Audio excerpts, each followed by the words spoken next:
Time. First of all, though, if you're looking for a little bit of Christmas joy, then listen up, because a scout group in Rutland are hoping to spread the Christmas magic by offering a Christmas tree doorstop delivery service.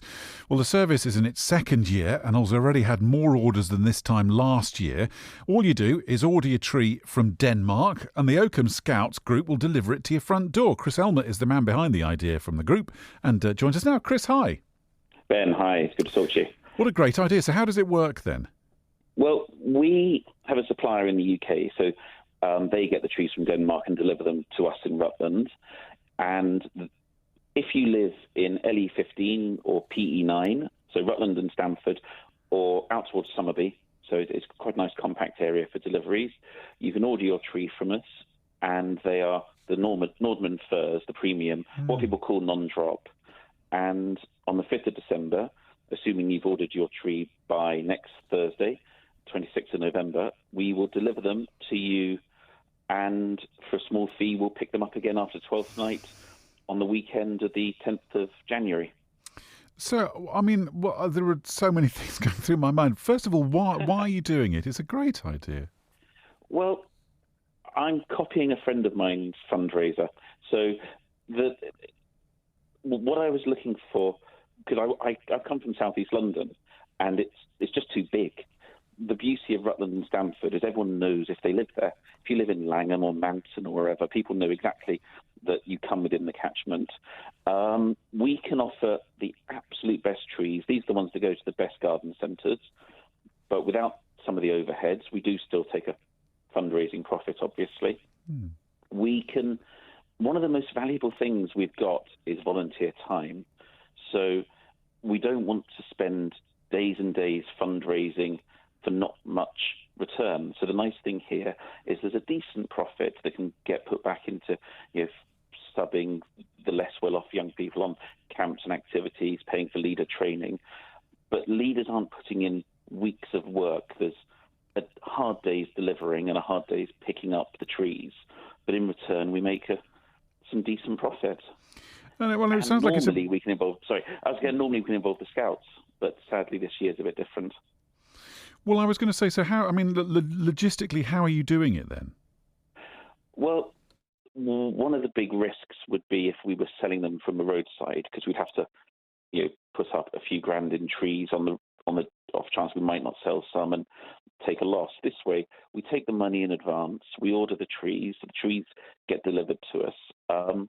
They turn up at the Scout Hut on the Friday, we sort them into delivery routes. There's another member of the team who's very organised. She's got a spreadsheet. She sorts out all the delivery routes. We'll be putting them into the different batches for the routes. Normally, we'd have the Scouts doing that, but sadly this year, there's no face-to-face scouting, so we can't involve them. We've hired a van. The Grain Store Brewery have volunteered one of their drivers and a van, and that's a dad, so his sons will be helping because they're in their own little bubble. Yeah.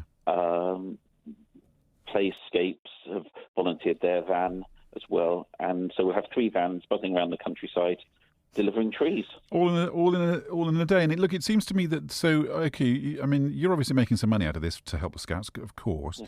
But it sounds like the people that order the trees are getting a bit of a deal too, is that right? They're definitely getting a good deal. We were a bit nervous last time. My friend who did this down south assured me they were good. The trees are stunning. They retain their needles all the way through past 12th night. One of our customers messaged us to say she just put her tree outside on the driveway and it looked good enough to come in for another 2 weeks. So they're good trees. They're a fair bit cheaper than garden centres. Your car doesn't get filled up with pine needles picking it up. Same on the way back when we pick it up. I think everyone's a winner. Well, it sounds like it, and most importantly of all, as we know, scouting's been under some pressure, of course, over the year, hasn't it? As you say, no face-to-face scouting, which for lots of youngsters has been something that they've really missed. Well, we struggled in the first week or two with Zoom scouting, and most groups identified how important it was going to be for the young people's mental health, because they were stuck at home. There was no online learning as we know it now. It took a while for that to come in. So they're feeling really isolated. And actually, just giving them an hour a week on Zoom to play silly games was really valuable. My 9-year-old son adored his cub meetings, really looked forward to them, and they were just doing Lego building or baking scones and little things like that, but it was a real highlight. Same for the Scouts. I don't particularly enjoy Zoom scouting. It's a bit too much like work for me, but the payoff is that the Scouts have really benefited from it. Not every leader's managed it. It's really difficult. Some groups have said, look, we can't do it. People are fighting for their livelihoods. People are losing their jobs. We're all volunteers. So if you're listening to this and your child's in a Scout group that hasn't been doing this, that's why leaders are having tough times as well. And maybe think about volunteering yourself, because there is a lot of fun to be had. Chris, I've got to ask a question. You said you were from London. What brought you up to Rutland?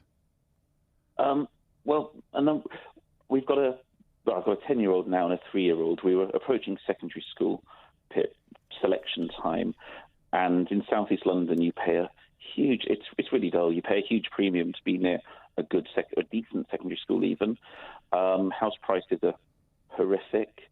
I earn an okay wage, not a great one. So moving up to Rutland, being allowed to commute a day or two a week meant we could buy a house, live in a nice town near a nice school, and I'm the incomer that probably the locals resent because I push house prices up, sadly. Oh, but it sounds like you're doing your bit. That's the most important thing. Chris, it's lovely to talk to you. Listen, if people want some details and they're thinking, well, I'll go and have a look at that, where will they find them? You will find them at oakhamtrees.org.uk. If you're, like I said, LE15, PE9, Rutland or Stamford or out towards Somerby, have a look at the trees. We go in old money from 4 feet up to 8 feet. Free delivery, and for a small fee, we'll pick it up again after 12th night as well and recycle it for you. Chris, thank you so much for coming on the show today. Thank you. Good luck. Ben, thanks for your time. Cheers. Thank Bye-bye. you. They did, I think it was 58 odd trees last year. I think it's just, I love stuff like that. Maybe there's a group near you doing something amazing. Just let us know. We'd love to have them on the show. 0808 100 1049. Let's see what the weather has in store for us. A bit of a grey